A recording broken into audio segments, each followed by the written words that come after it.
दिनांक 3 मार्च 2025 रात 11:30 का समय होता है, जिसमें एक लड़की होती है मुस्कान, उसका पति होता है सौरभ और उसका जो प्रेमी होता है वह साहिल शुक्ला होता है। तो दोस्तों 3 मार्च 2025 को मुस्कान साहिल के पास कॉल करती है और कहती है, सुनो साहिल, तुम जल्दी घर आ जाओ, सौरभ सो चुका है। मुस्कान की इस कॉल के बाद साहिल शुक्ला सौरभ के घर पहुंच जाता है।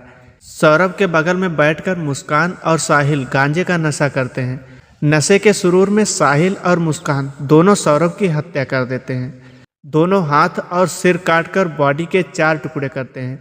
फिर हाथ और सिर हाथ में लेकर 800 मीटर की रेंज घूमते हैं। जब ठिकाने नहीं लगा पाते हैं तो बॉडी पार्ट साहिल के घर लेकर जाते हैं और वहीं पर दोनों सो जाते हैं। 4 मार्च की सुबह बॉडी पार्ट को फिर सौरभ के घर लेकर आ जाते हैं। ड्रम और सीमेंट खरीद कर लाते हैं, सभी पार्ट को ड्रम में जमा कर देते हैं। फिर शिमला जाकर मुस्कान ने शादी की, हनीमून मनाया, मगर 13 दिन बाद कत्ल की कहानी से पर्दा उठ जाता है। पुलिस कस्टडी में 6 घंटे की पूछताछ में सामने आता है कि सौरभ कुछ समय पहले इसके लव अफेयर के बारे में जान गया था। इसी पर मुस्कान की मां कहती है कि सौरभ करोड़पति घर का लड़का था, उसने मुस्कान के लिए अपना घर बार सब छोड़ दिया था। सौरभ तो मुस्कान को ब्लाइंड लव करता था, हमारी लड़की ही बदतमीज थी। और उसकी मां कहती है कि मुस्कान भले ही मेरी बेटी है, लेकिन उसे फांसी की सज़ा जरूर होनी चाहिए, इससे कम कुछ भी नहीं। वहीं सौरभ की मां रेणु बताती है कि पोती को घटना के बारे में पता है। पड़ोसियों ने बताया कि वह पोती उनसे कह रही थी कि पापा को ड्रम में रखा गया है। शायद मेरी पोती ने हत्यारों को यह सब करते हुए देखा था, इसीलिए तभी उसे वहां से हटा दिया गया। मुस्कान से लव मैरिज की वजह से सौरभ को भले ही उसके परिवार ने बेदखल कर दिया हो, मगर रिश्ते अभी जिंदा थे। यही वजह है कि कत्ल से पहले 3 मार्च की रात को सौरभ इंदिरा नगर के अपने घर गया था।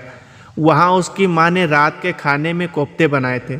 वापस आने के वक्त मां ने वह पैक करके दिए। सौरभ कोफ्ते लेकर करीब 8:30 बजे घर वापस आता है और मुस्कान को परोसने के लिए दे देता है।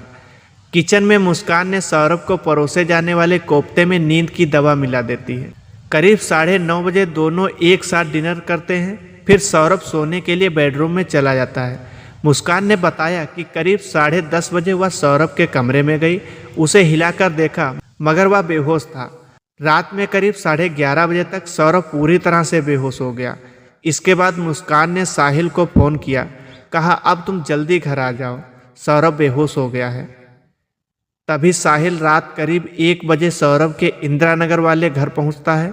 दोनों बेडरूम में गए। साहिल ने पहले जांचा कि सौरभ पूरी तरह से बेहोश हुआ है या नहीं। पूरी इत्मीनान करने के बाद साहिल किचन में जाता है। वहां से चिकन काटने वाले 2 बड़े चाकू लेकर आता है, जो कि उन्होंने पहले ही प्लानिंग के तहत खरीद लिए थे। अब साहिल ने मुस्कान से कहा, यह काम तुम्हें ही खत्म करना होगा, सौरभ का वध तुम ही करोगी, मैं नहीं। मुस्कान तैयार हो गई। इसके बाद साहिल ने पहले चाकू पकड़ने का तरीका और शरीर में घोंपने का पैटर्न मुस्कान को सिखाया। करीब 20 मिनट तक दोनों यह सब करते रहे। फिर उन्होंने वहीं बेडरूम में गांजा पिया। इस दौरान साहिल बराबर मुस्कान को प्रमोट करता रहा कि ये एक अच्छा काम है, नई जिंदगी की शुरुआत है, ये तुम्हारे हाथों से ही होना चाहिए। अब मुस्कान गांजा के सुरूर में आ चुकी थी। उसने पहले कमरे के किनारे रखे हुए कूलर को ऑन कर दिया। इसके बाद मुस्कान ने चाकू अपने हाथ में लिया और सौरभ के सीने पर बाईं तरफ रख दिया। चाकू की नोक ठीक वहां थी जहां दिल होता है। मुस्कान के हाथों को ऊपर से साहिल ने अपने हाथों से पकड़ा, फिर चाकू को तेजी से सीने में घुसा दिया। सौरभ की हिचकी निकली, मगर वह पहले से ही बेसुध था, इसलिए चीख भी बाहर नहीं आई। खून फव्वारे की तरह तेजी से बहने लगता है। साहिल रिस्क नहीं लेना चाहता था, इसलिए एक एक करके सीने में 3 बार और किए। इस दौरान भी दोनों एक साथ चाकू पकड़े हुए थे। जब उन्हें लगा कि सौरभ की सांस थम चुकी है, तब मुस्कान ने पैर और साहिल ने सौरभ के हाथ पकड़े। उसको उठाकर दोनों बाथरूम में लेकर गए। सबसे पहले साहिल ने सौरभ का गला काटा। इस दौरान मुस्कान दरवाजे पर खड़ी होकर सब देखती रही। साहिल ने लाश के टुकड़े पैक करने के लिए बैग मांगे। कुछ दिन पहले मुस्कान ने पैकिंग बैग ऑनलाइन ही खरीदे थे, वह उन्हें लेकर आती है। तब तक साहिल ने दोनों हाथ काटकर शरीर से अलग कर दिए थे। बॉडी के टुकड़ों को बैग में रखा गया। सिर और दोनों हाथ एक बैग में पैक करते हैं, पैर समेत धड़ एक बैग में पैक किए। फिर दोनों ने ब्लीचिंग पाउडर से बेडरूम और बाथरूम की सफाई की। मुस्कान ने 10 केजी ब्लीचिंग पाउडर ऑनलाइन ही खरीदा था। यह सब करते हुए करीब 2:30 बज गए। रात में करीब 3 बजे साहिल ने धड़ और पैर वाला बड़ा बैग बेडरूम के बेड के बॉक्स के अंदर छिपा दिया। ऊपर से कपड़े रखे ताकि कोई खोले भी तो पता न चले। फिर सिर और हाथ के टुकड़ों वाला बैग लेकर ब्रह्मपुरी के अपने घर की तरफ चल दिया। साथ में मुस्कान भी आ गई। साहिल का घर ब्रह्मपुरी में सौरभ के मकान से करीब 800 मीटर दूर था। वहां पहुंचने के बाद दोनों साथ में वहीं सो गए। 4 मार्च की सुबह करीब 7 बजे साहिल ने मुस्कान से कहा, तुम अब बाजार जाओ, एक ड्रम सीमेंट और रेत खरीद लो। करीब 9 बजे मुस्कान और साहिल घर से निकलते हैं। शारदा रोड और घंटा घर पर सारा सामान खरीदते हैं। फिर करीब 10:30 बजे दोनों सौरभ के घर वापस पहुंचते हैं। वह घर से सिर और हाथ वाला बैग भी लाते हैं। उन्होंने बेड के अंदर से बैग निकाले, ड्रम में सीमेंट का घोल बनाया, फिर ड्रम को जमीन पर लिटा दिया। उसके अंदर पहले सीमेंट का मसाला डाला, उसके बाद बॉडी के पार्ट एक एक करके डाले। हाथ और सिर तकिया के खोल में रखे थे। दोनों मिलकर ड्रम को फिर खड़ा कर देते हैं। इसके बाद सीमेंट और रेत से बना हुआ घोल ऊपर से भर देते हैं। ड्रम को घर के कमरे में खड़ा करके ढक्कन लगा देते हैं। फिर उसके ऊपर भी सीमेंट से लेप लगाते हैं ताकि वह सील पैक हो जाए और बदबू बाहर न फैले। मुस्कान और सौरभ की एक बेटी है जिसे वो अपनी माँ यानी कि बच्ची की नानी के पास छोड़ गई थी। मुस्कान ने अपने माता पिता से कहा, मैं सौरभ के साथ हिमाचल प्रदेश शिमला मनाली घूमने जा रही हूँ।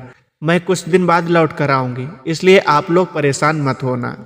सौरभ जब लंदन से आया तब उसके बैंक अकाउंट में 6 लाख रुपए थे। वहाँ उसकी सैलरी करीब 1 लाख रुपए थी, मगर एक फॉरेन फ्रॉड के केस में फंसने की वजह से उसके बैंक अकाउंट से रुपए विड्रॉल नहीं हो रहे थे। मतलब अकाउंट सीज था। मगर इससे पहले सौरभ ने 1 लाख रुपए मुस्कान के बैंक अकाउंट में ट्रांसफ़र कर दिए थे। सौरभ घर खर्च के लिए हर महीने 10,000 रुपये मुस्कान को देता था। मुस्कान ने उसी रुपए से 54,000 रुपये में शिमला में कमरा और कैब बुक कर ली। फिर दोनों यहाँ से कैब में बैठकर शिमला चले गए।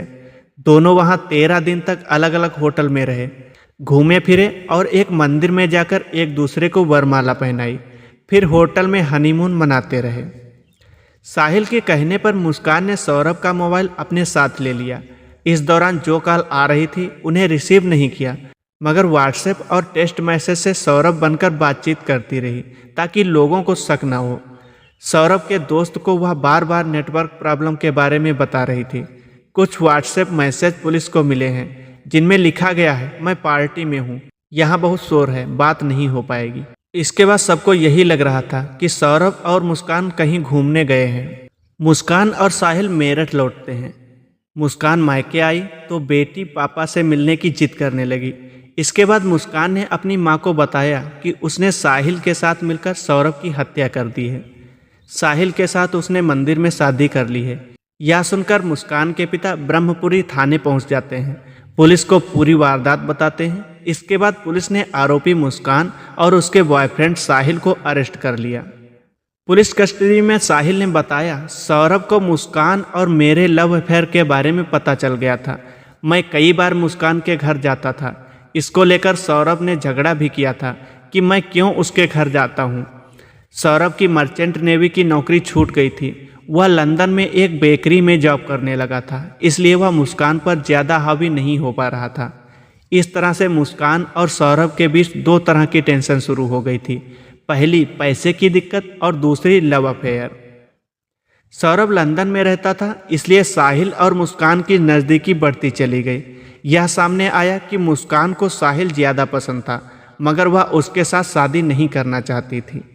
साहिल अंधविश्वासी था। उसने स्नैपचैट पर 3 आईडी बनाई, खुद के नाम पर और भाई के नाम पर और माँ के नाम पर।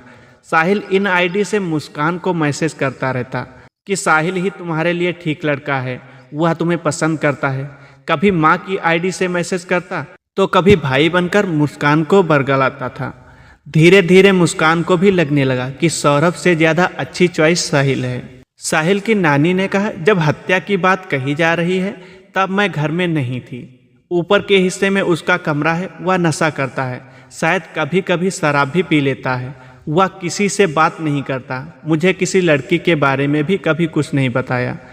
पुलिस जब साहिल के घर पहुंचती है तब घर में सिर्फ बुजुर्ग नानी ही मिलती है। साहिल की मां की 18 साल पहले ही मौत हो चुकी है। पिता ग्रेटर नोएडा में जॉब करते हैं। साहिल का बड़ा भाई आशीष भी लंदन में जॉब करता है, जबकि छोटा भाई पढ़ रहा है। एक बहन है जो दिल्ली में जॉब करती है। साहिल बीकॉम करने के बाद सीए की तैयारी कर रहा है। मुस्कान के पिता प्रमोद ने कहा, साहिल हमारी बेटी को पिछले 2 साल से नशा लाकर देता था, इंजेक्शन, गांजा। दरअसल एक दिन मैं अचानक मुस्कान के घर पहुंच गया। वहां सिगरेट की महक फैली थी। मैंने पूछा तो उसने कहा कि पापा कोई बगल के घर में ही पी रहा होगा, मुझे पता नहीं। वह रोते हुए कहते हैं कि हम उसकी गलतियों को छिपाते थे। माँ कविता ने कहा, मेरी बेटी ने सौरभ के साथ बहुत गलत किया। सौरभ करोड़पति घर से था, मगर उसने मुस्कान के लिए अपना घर और सब कुछ छोड़ दिया था। मेरी बेटी ने बहुत गलत किया है।